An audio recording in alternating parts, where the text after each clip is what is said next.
Welcome to Modern Homestead Alaska. I'm Jessica. And I'm Aaron. And in today's video, Jessica's honey-do list is not that long.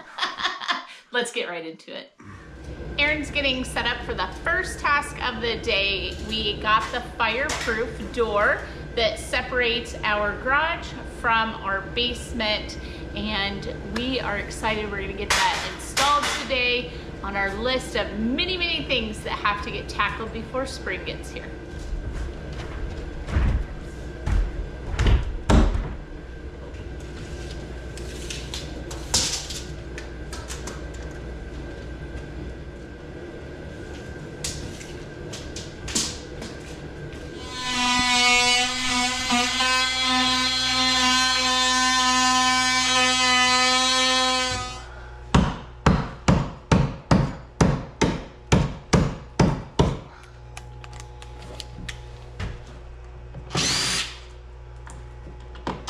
Taking this drywall off this header for right now.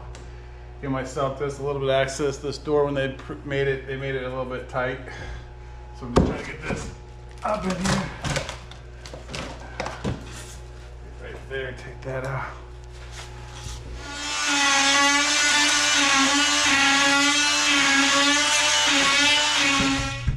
Oh, would you look at, boom. Left and forward a little. There, you're against the drywall.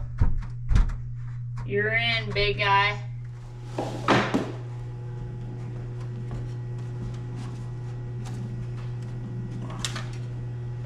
Shimmed almost.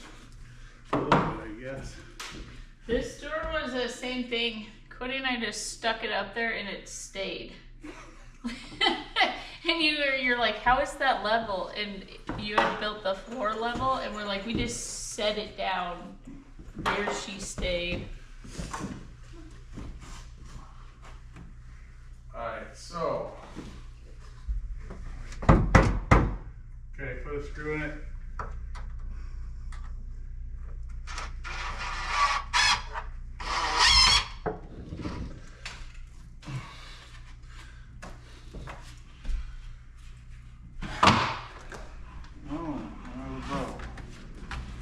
Door bow.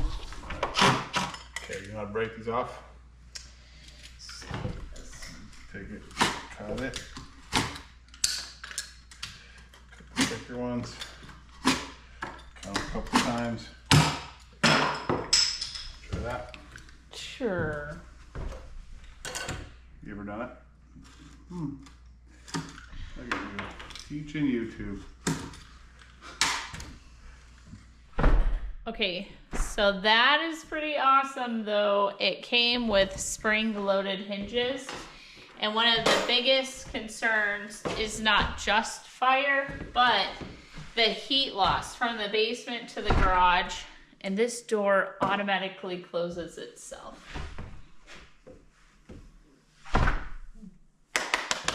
Good job, Aaron. Okay. That is cool. No more trusting children and everyone to get that door shut.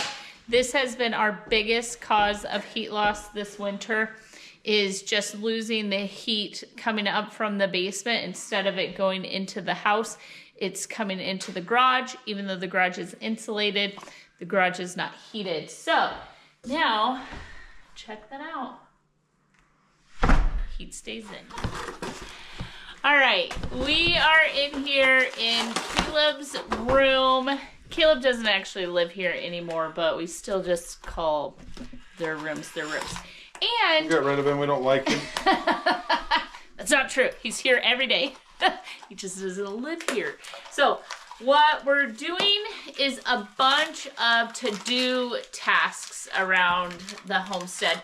It is starting to feel a little bit like spring fever here, and we have a whole lot of things that we really need to either get fixed or dealt with or done for the first time. And so we have lots of really minor, right? But they add up to being a lot. So one of the first things is we've slowly put blinds in all of the rooms. Caleb's room was last because Caleb doesn't live here. However, when we get to spring and summer, the amount of daylight that we get is astronomical, and it is fantastic. However, it does make sleeping very hard. Oh, hold on. You have a puppy helping with the camera. So what we have put in all the other bedrooms is very specifically, they are a cordless shade. It is the blackout version, so that you're not being kept up all night long. These have worked amazingly. In fact, we have to open them during the day in the winter time because it will build ice and frost up on the other side of them, and you can really feel the temperature difference. So the reason we do this very, very slowly is it's about $100 a window. And we're just talking bedroom size windows. I can't even imagine what it would be for a window the size of like what's in our living room. So those are not on the agenda, but Aaron's gonna hang up these cordless blinds. As these blinds go in less than 5 minutes. They have little clips that look like this, and then the blind just snaps right into that. And it is the simplest thing ever to install these. And then everything is done in a matter of just seconds.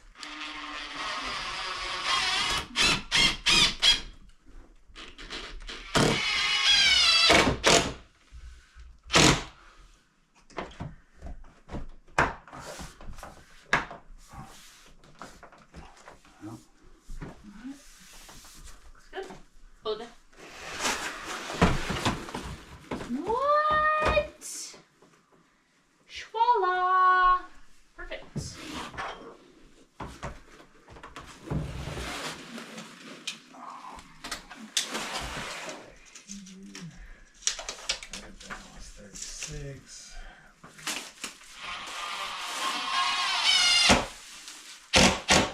You are not as helpful as you think.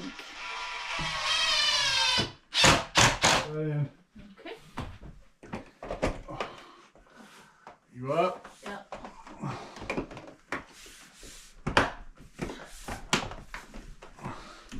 Always the one. I'm in. Right. I'm in. How's that? All right. All right. Don't go in. Yep.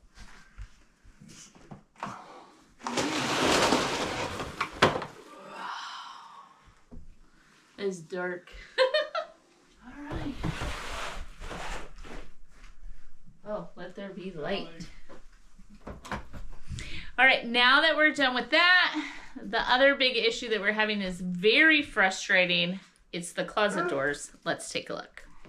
So what has happened is we bought just package doors at the Home Depot when we were building the house, and the hardware that comes with them is total crap. Hope I can say that. We've had to buy new hardware to rehang closet doors literally in every one of the kids' bedrooms. So Caleb and Wyatt both have two 60-inch closets, and then Cody has one 60-inch closet. In her room, Cody's fell down, one set of Caleb's and one set of Wyatt's fell down, and so they make replacement, way heavy duty closet replacement kits. There's nothing wrong with the doors themselves. We painted them, they're pretty, everything's fine. However, they have not stayed in place. And honestly, we haven't found a set of closet doors that we personally have enjoyed with all of the houses we've lived in, but we are hoping that with really nice hangers, way more heavy duty, that we won't have so many issues. Is that on the line on your end? I don't see the line, so I'm assuming, yep, right there.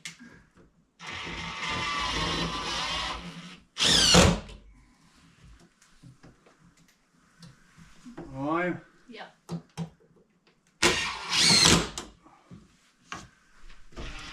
So here's an example of how And there's no weight to it, but these were so flimsy. They should look like this.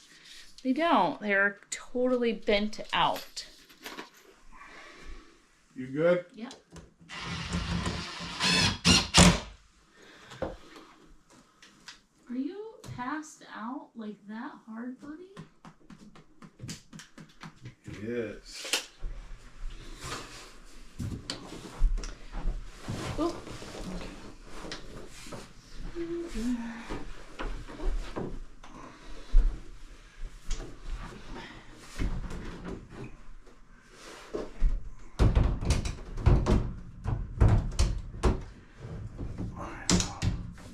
No more. Okay, now go in. It's on the thing.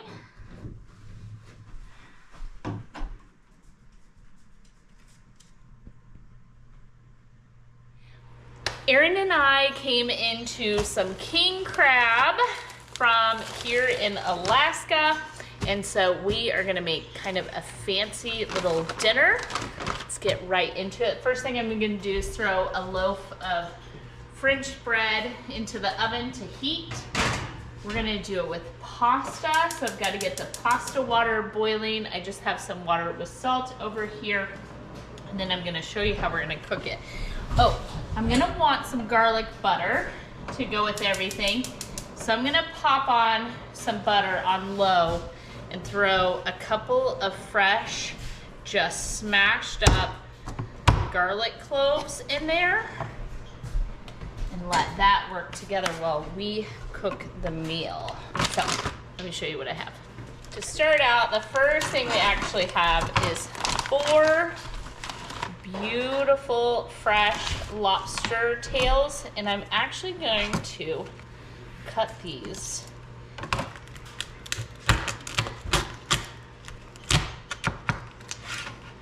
I'm going to cook them that side down, but I'll start the pan.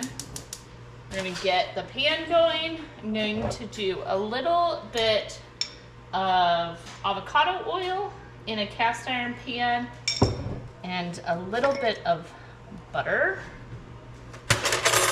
And then we're gonna finish all of this with a compound butter.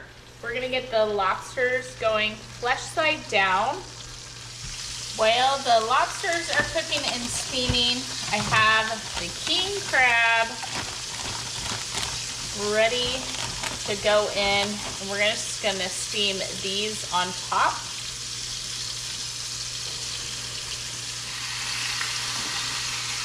And I'm going to cover it with a little bit of chicken broth to give something to steam up into this, and then put a lid on it. So now we have the king crab and the lobster tails underneath here, and we're gonna use the juice when it's finished to make our pasta sauce. These need to go for 8, 10, up to 15 minutes, just until the lobster meat is opaque and the king crab is as well, and then the shells will turn a really dark, vibrant orange color. Flavoring, I have compound butter. So what this is, and I just make this from scratch and I'll roll it around in here, is I take butter, and when I have some shallots and garlic and some fresh herbs and those sort of things, and then I just put them in these little balls, and I freeze them, and then when we make fish or we want it on like toast or bread or something like that, I just get a few of the little frozen dollops of butter. But this is gonna help flavor up. All right, the lobster tails should be plenty done. Beautiful. It's done. Sure. Yeah. So just leave the pasta in the sauce.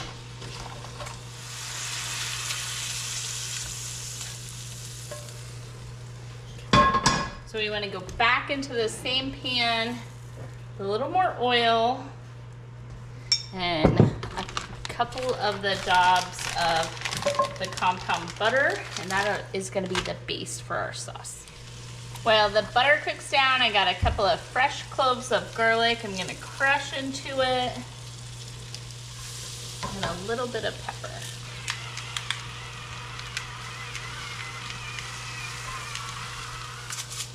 Our pasta water is coming up to a boil. I just got some of this fresh store-bought pasta. It's a fettuccine, and it will be cooked up in 2 minutes. And by the time this is cooked up, our sauce will actually be done.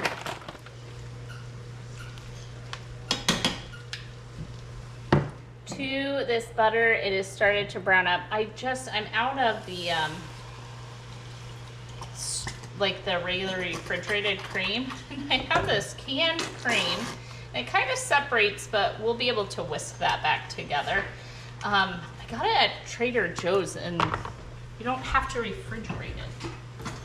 So that is a fantastic pantry item, is canned cream. So there we go.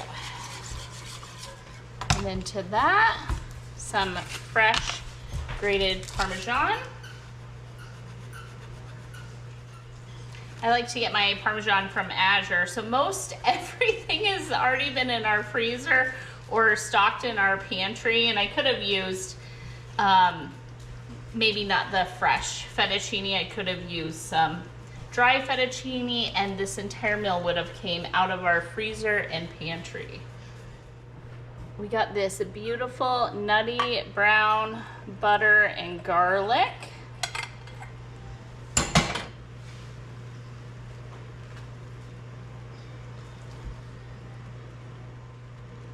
We're gonna take the pasta straight from the pasta water and into the sauce. All right, and then just a scoop or so of the pasta water to be able to move everything around in this cream sauce. Grabbing the bread. That's golden. All right, we added some steamed green beans, but look at that. The big bowl of king crab and lobster tail. We have an extra bowl here. We'll throw all of the shells in there. We have our garlic butter, some wine. Looking beautiful great. Bread. It's beautiful. Well, let's get started. time for everybody else to say goodbye. Let's taste it.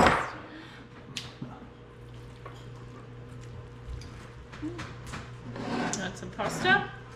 Sure.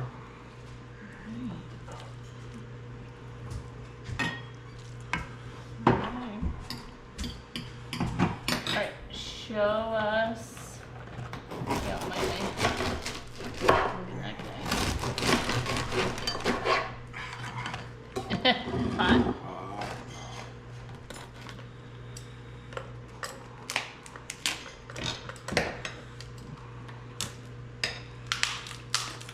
Ah, look at that. Got it, and all in one shot. And then share the butter.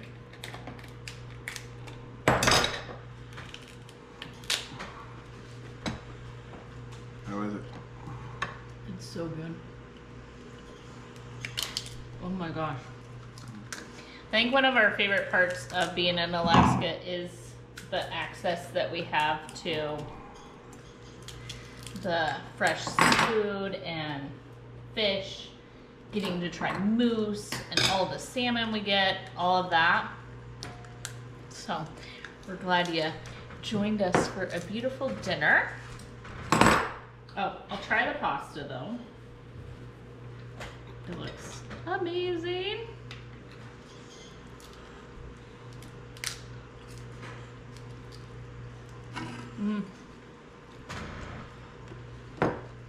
It's simple and herby.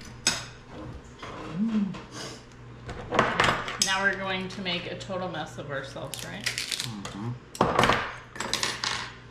Excuse us while we eat.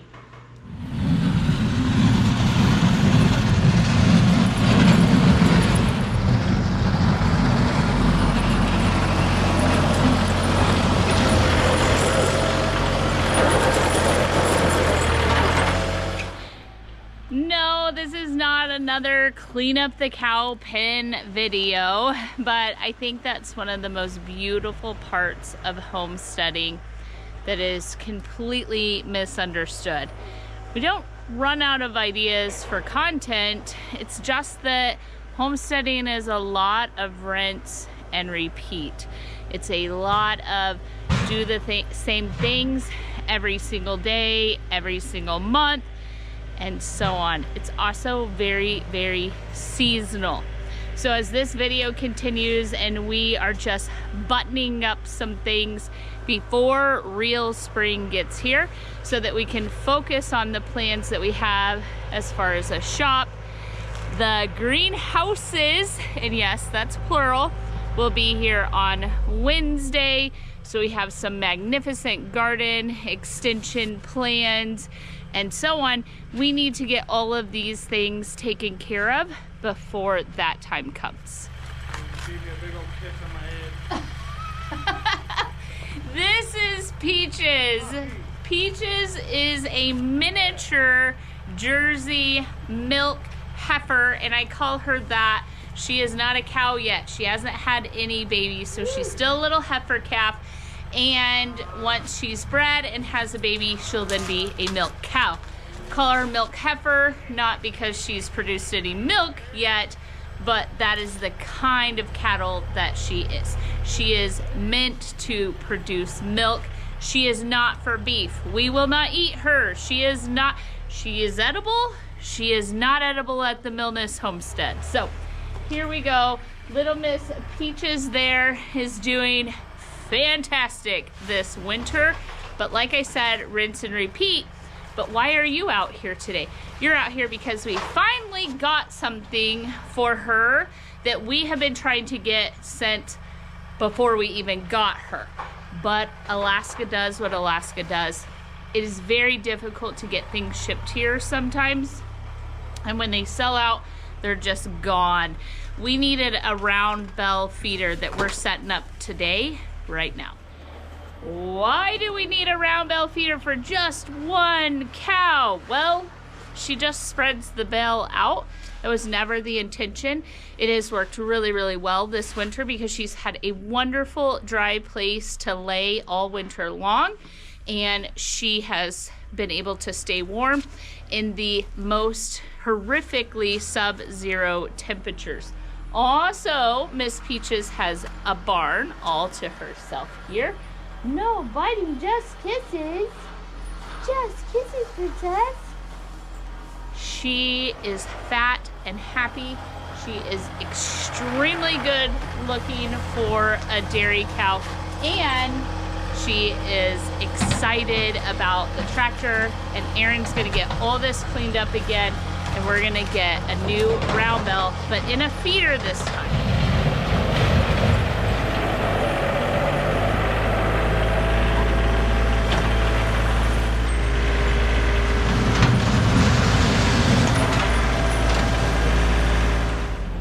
You know, you're a homesteader, gardener, rancher, farmer, whatever we are considered when you make your husband put the hay and the poop on your raspberries, because you know where they're at, but they're buried under this much snow. But yet, spring is coming. Food for all the plants right off the bat.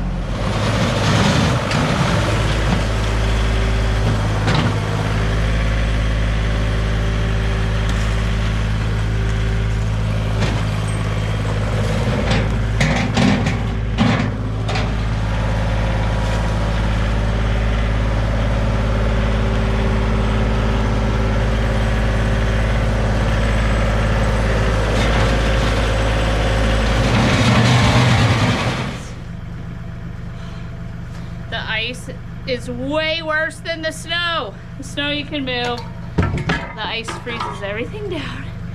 We have 3 of these panels that are gonna go together. Hold up. If this is your first time watching the channel, Aaron and the boys and I built this barn late fall. We got Peaches. Almost everything was already done. It was time to move forward and straight into winter. This area that she's in right now will eventually become the milking stall, where once she's had a calf, we milk her that area will be in here. We'll be able to keep it clean and so on. And then here is her actual barn. And I just put her in the stall because we've learned while cleaning this winter that either I can clean inside the barn or Erin can clean the pen area, but she has to be trapped in one or the other. So putting her in the what essentially will be the milking stall has worked out great today because we could both work. I could clean out the inside the pen and inside the barn, and he could clean the inside the pen.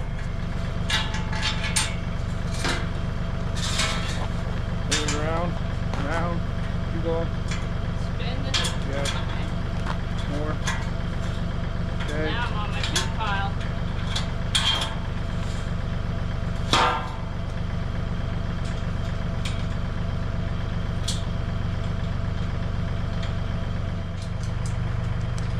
So what we've been waiting on since the fall is we went to Alaska Farm Supply. That's where we found this.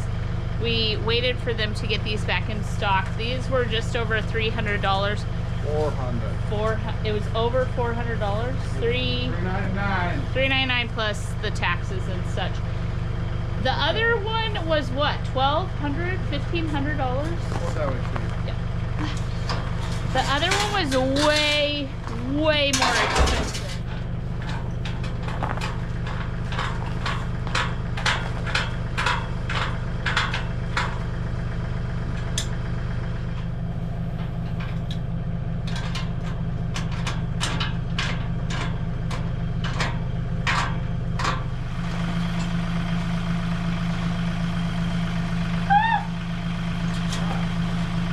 Heavier than I thought.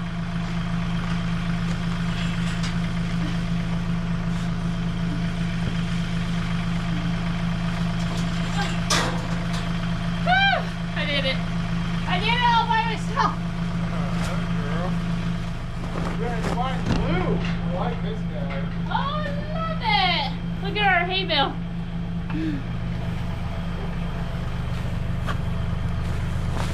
That's a cool hay bale, huh?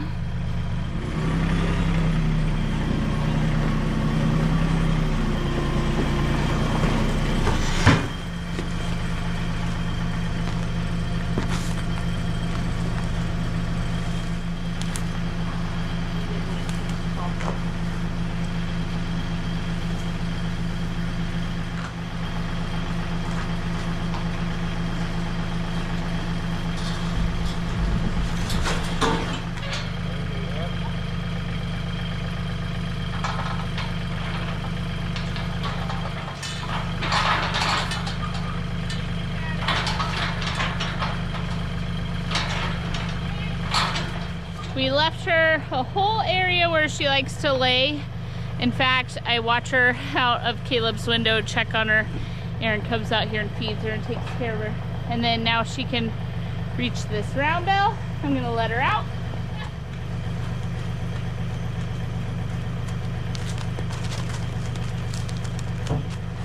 On to the next task.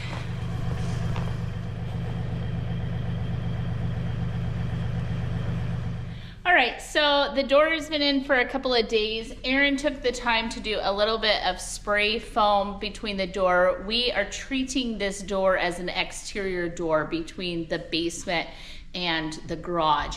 And what we have noticed is a significant heat improvement in the basement and a decrease in the garage. The garage is actually quite cold now. When you put a spray foam like this in, you want to make sure you use door and window, not crack filler. What I mean by that is the crack filler puts pressure on whatever and space that it's in, whereas the door and window filler, it doesn't put that pressure in there, so it won't push your doors or windows out of plumb. So Erin has now just cleaned it up with a razor knife, and we are ready to install the trim. All right, so now we're gonna trim this door out, and we're gonna use brick molding, right? So we're looking at that, and the only reason we're using that is because this door here that Jessica's already painted, That's what it has on this side. So we're gonna have these two doors have the trim match on this side in the garage. So it's a new house. That way it all comes out looking the same. So onto that, we're gonna get some measurements and we're gonna cut this and trim this door out. Can you hold 1 inch exactly on that point? Yep.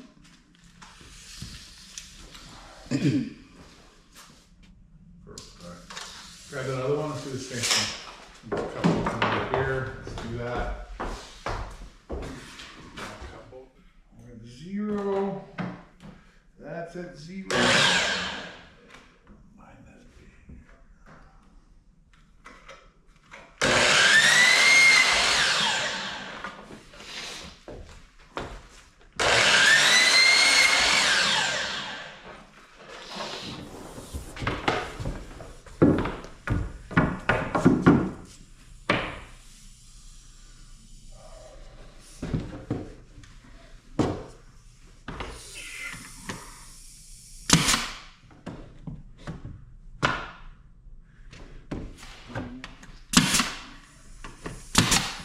Oh. Huh? A little too hard that way?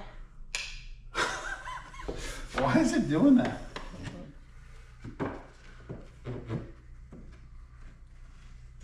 It's like so. I am gonna paint all of the trim. So Aaron's getting trim right now for that little corner there. I'm gonna paint the trim and the door black to match all of this trim and the door. We obviously didn't put this in until we could get everything finished out, but we held on to the little chunks of trim. So these two doors are eventually going to match. I don't feel like using a bunch of propane to heat the garage in order to paint this door right now. So I'm gonna just wait till it heats up a little.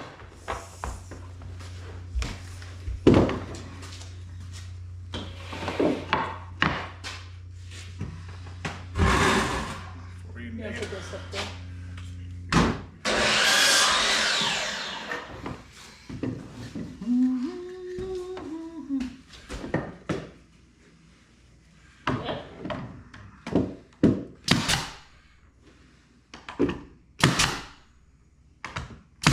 Nail it.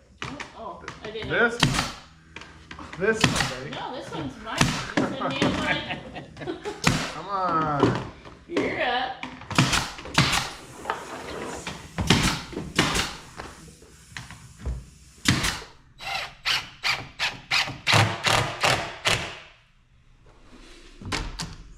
Got it? Yep.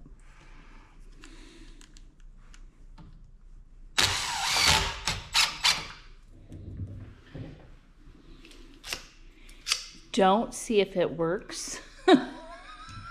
Oh, yeah. Don't. Yeah, don't do that. This, I'm up close and personal here. This door will automatically shut and latch, and the handle's not in. So don't just go, oh, does that work? Please don't.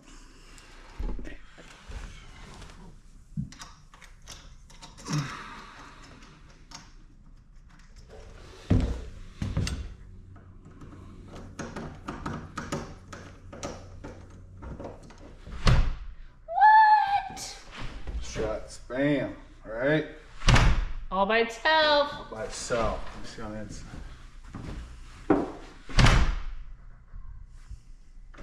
What? That's what you want. So weirdly, we went with a closet hallway doorknob that doesn't have a lock on either side. If we were to turn this into like a lock off or a rental or something like that, but I didn't want to be in the basement and get locked In or out? in or out. So we didn't want to even give the ability to lock this door for now. It's an interior door. So there we go. But look at that.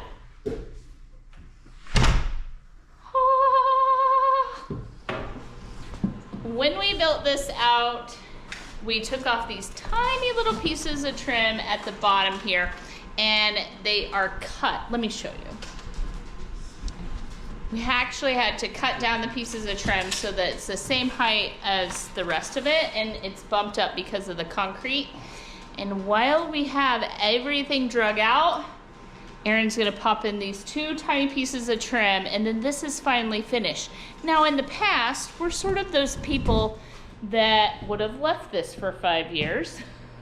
What? No way. We lived in a house that just was missing 1 tiny chunk of trim, and it didn't get put in until the day we put the house on the market. So we're trying to do better. If that's you, no judgment around here. But we're trying to do better and actually finish projects all the way in this house. See, folks, we do let her play with tools. Uh-oh. What? It's too tight. What? It's because I let you use the measuring stick. She's doing. Oh, you're putting it in. You measured them tight, Aaron. Look. I measured them tight on purpose. Nail it. Nail it. See, we allow her to play with tools. Sometimes. Atta girl. Nice tight fit. She's in.